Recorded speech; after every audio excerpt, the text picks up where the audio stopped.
നമസ്കാരം, കലാകൗമുദി ഓൺലൈനിലേക്ക് സ്വാഗതം. പിണറായി വിജയൻ ഇപ്പോഴും വള്ളപ്പാടുകൾക്ക് മുന്നിലാണ്.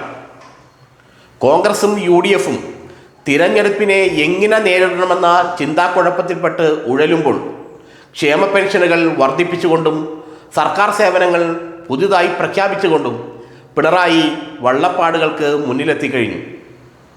KPCC സെക്രട്ടറിമാരുടെ ലിസ്റ്റ് പ്രഖ്യാപിക്കാൻ പോലും കഴിയാതെ, DCC അധ്യക്ഷന്മാരെ പുതുതായി നിയമിക്കാൻ കഴിയാതെ, എന്തിന് ബ്ലോക്ക് കോൺഗ്രസ് കമ്മിറ്റികളോ മണ്ഡലം കോൺഗ്രസ് കമ്മിറ്റികളോ പുനഃസംഘടിപ്പിക്കാൻ പോലും കഴിയാതെ കോൺഗ്രസ് അക്ഷരാർത്ഥത്തിൽ പ്രതിസന്ധിയിൽ മുഴുകുകയാണ്, പ്രതിസന്ധിയിൽപ്പെട്ട് ഉഴലുകയാണ്. അപ്പോഴാണ് പിണറായി പുതിയ ക്ഷേമ പെൻഷനുകളുടെ വർധനവും മറ്റ് സാമൂഹ്യ സേവനങ്ങളുടെ വർധനവുമായി രംഗത്തെത്തിയിരിക്കുന്നത്.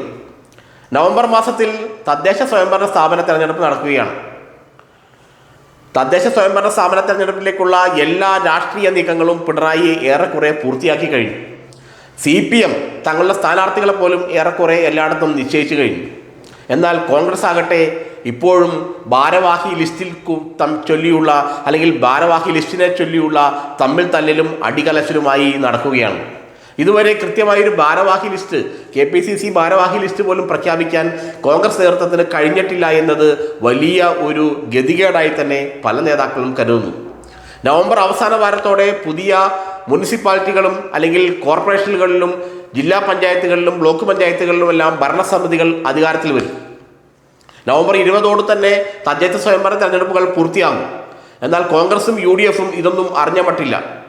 മുസ്ലിം ലീഗ് ആകട്ടെ ഇനി തങ്ങൾ കോൺഗ്രസിനെ നോക്കി നിൽക്കുന്നില്ല, തങ്ങളുടേതായ രീതിയിൽ തെരഞ്ഞെടുപ്പ് പ്രവർത്തനങ്ങളുമായി മുന്നോട്ട് പോവുകയാണെന്ന് കോൺഗ്രസ് നേതൃത്വത്തെ അറിയിച്ചു കഴിഞ്ഞു. കാരണം കോൺഗ്രസിനെ നോക്കി നിന്നാൽ ലീഗ് വെള്ളത്തിലാവുമെന്ന് അവർക്ക് നന്നായി അറിയാം. അതുകൊണ്ട് കോൺഗ്രസ് എന്തെങ്കിലും ആകട്ടെ തങ്ങളുടെ സ്ഥാനാർത്ഥിക്ക് വേണ്ടിയുള്ള പ്രചരണ പരിപാടികൾക്കായി അല്ലെങ്കിൽ പ്രചരണത്തിനായി തങ്ങൾ സ്ഥാനാർത്ഥികളെ നിശ്ചയിച്ച് മുന്നോട്ട് പോവുകയാണെന്നുള്ള സൂചന കോൺഗ്രസ് നേതൃത്വത്തിന് ലീഗ് നൽകി കഴിഞ്ഞു. CPM-നെ സംബന്ധിച്ചിടത്തോളം വരുന്ന തദ്ദേശ സ്വയംഭരണ സ്ഥാപന തെരഞ്ഞെടുപ്പ് വളരെ നിർണായകമാണ്. കോൺഗ്രസിനെ സംബന്ധിച്ചോളം നിർണായകമാണ്.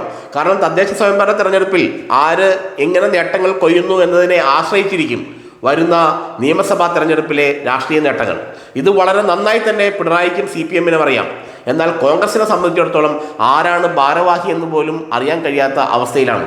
ഏത് ഭാരവാഹിക്ക് ഏത് മണ്ഡലത്തിൻ്റെ ചുമതല കൊടുക്കണം എന്നതിനെക്കുറിച്ചുള്ള ചിന്താക്കുഴപ്പത്തിലാണ് കോൺഗ്രസ് നേതാക്കൾ എല്ലാവരും. ഏത് ഭാരവാഹിക്ക് ഏത് മണ്ഡലത്തിൻ്റെ ചുമതല കൊടുക്കും, ആരായിരിക്കും ഇനി പുതിയ DCC അധ്യക്ഷൻ, ഇനി DCC അധ്യക്ഷന്മാരെ മാറ്റാൻ സാധ്യതയുണ്ടോ, എത്ര KPCC സെക്രട്ടറിമാരുണ്ടാകും, 130ഓളം സെക്രട്ടറിമാരുണ്ടാകുമെന്നാണ് ഇപ്പോൾ പറയുന്നതെങ്കിലും അങ്ങനെ ഉണ്ടാകാൻ സാധ്യതയുണ്ടോ, അല്ലെങ്കിൽ തെരഞ്ഞെടുപ്പിന് മുമ്പ് പുതിയൊരു ലിസ്റ്റ് പ്രഖ്യാപിക്കുമോ, ഇതെല്ലാമാണ് ഇപ്പോൾ കോൺഗ്രസിലെ ചിന്ത. എന്ന് വെച്ചാൽ സ്വന്തം കസേര സുരക്ഷിതമാക്കാനുള്ള ചിന്തകളുമായി കോൺഗ്രസ് മുന്നോട്ട് പോകുമ്പോൾ വീണ്ടും ഭരണം പിടിക്കാനുള്ള ചിന്തകളുമായി പിണറായി വിജയൻ മുന്നോട്ട് പോവുകയാണ്. അതുകൊണ്ട് തന്നെയാണ് കൃത്യമായ സമയത്ത് ക്ഷേമ പെൻഷനുള്ള വർധനയടക്കമുള്ള കാര്യങ്ങൾ പിണറായി പ്രഖ്യാപിച്ചത്. ഇനി വരുന്ന ബഡ്ജറ്റിൽ തദ്ദേശ സ്വയംഭരണ സ്ഥാപന തെരഞ്ഞെടുപ്പ് കഴിഞ്ഞതിന് ശേഷം വരുന്ന ബഡ്ജറ്റിൽ പുതിയ നിർണായകമായ പ്രഖ്യാപനങ്ങൾ ഉണ്ടാവും എന്നാണ് നമുക്ക് മനസ്സിലാക്കാൻ കഴിയുന്നത്. അതും ഇത്തരം ക്ഷേമ പെൻഷനുകൾ ഉയർത്തുന്നതുമായും മറ്റ് സേവന പദ്ധതികൾ ഏർപ്പാടാക്കുന്നതുമായി ബന്ധപ്പെട്ടുള്ള പ്രഖ്യാപനങ്ങളായിരിക്കുമെന്നാണ് ഇപ്പോൾ മനസ്സിലാക്കാൻ കഴിയുന്നത്. ഏതായാലും കോൺഗ്രസിന് സ്വന്തം നില സുരക്ഷിതമാക്കാനുള്ള യാതൊരു വഴിയും ഇതുവരെ അവരുടെ മുന്നിൽ തെളിഞ്ഞിട്ടില്ല എന്നാണ് ഇപ്പോൾ മനസ്സിലാകുന്നത്. കോൺഗ്രസ് നേതാക്കളെല്ലാവരും വളരെ ഹതാശരാണ് ഇക്കാര്യത്തിൽ. കാരണം തമ്മിലടി കഴിഞ്ഞിട്ട് തെരഞ്ഞെടുപ്പിനെ കുറിച്ച് ആലോചിക്കാൻ പോലും ആർക്കും കഴിയുന്നില്ല. എന്നീ തമ്മിലടി കഴിയും, എന്ന് ഭാരവാഹി ലിസ്റ്റ് വരും, ഇതാണ് അവർ പരസ്പരം ചോദിക്കുന്നത്. ഏതായാലും പിണറായി വിജയൻ 3ാം വട്ടവും ഭരണം ഉറപ്പിച്ച് മുന്നോട്ട് പോകുമ്പോൾ എന്ത് ചെയ്യണമെന്നറിയാതെ ആകാശത്തേക്ക് നോക്കി ഭാരവാഹി ലിസ്റ്റിനെ കുറിച്ച് ചർച്ച ചെയ്യുകയാണ് കോൺഗ്രസ് നേതൃത്വം.